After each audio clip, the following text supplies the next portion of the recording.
আসসালামু আলাইকুম গাইস। তো আমরা এখানে যেহেতু আপনার এটা ফুটনগর বলে, ফুটনগর না, ফুটনগর এটা কি উত্তর দক্ষিণে আছে নাকি? ওইটাও তো একটা ফুটনগর। আচ্ছা আচ্ছা। তো এই পাশে যেহেতু আমরা চলে আসছি, তো এখানে আকাশমণি গাছের চারা একটা ছোট ভাই আসছে।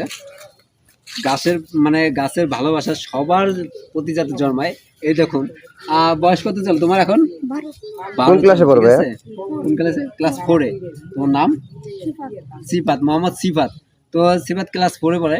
তো আমরা এখানে যখন গাছ বিতরণ করতেছিলাম তখন সিফাত আমাদের ভাই, উনি আসার পরে মনে করেন যে বলছে আমাকে একটি গাছ দেন। এইরকম করে যদি আপনাদের ইচ্ছা শক্তিটা ভালো, আমাদের যথেষ্ট পরিমাণ আশা আছে, শখ আছে, কিন্তু ইচ্ছা শক্তিটা কম। মানে ইচ্ছা শক্তিটা এতটাই দুর্বল আমাদের যে আমরা ইচ্ছা করলো আগামীকালকে রোপণ করব, এই আগামীকালকে রোপণ না করে আজকে রোপণ করি, একটি গাছের চারা রোপণ করে সুন্দর একটি দেশ গড়ে তুলি, একটি সুন্দর দেশ গড়ে তুলতে পারবো। তো সবাই বেশি বেশি গাছ রোপণ করবেন। এখন রিফাতের জন্য দোয়া করবেন। ভাইয়া গাছটি নিয়ে কোথায় ই করবা? বাসার সামনে? বাসার রাস্তায় না সাইডে?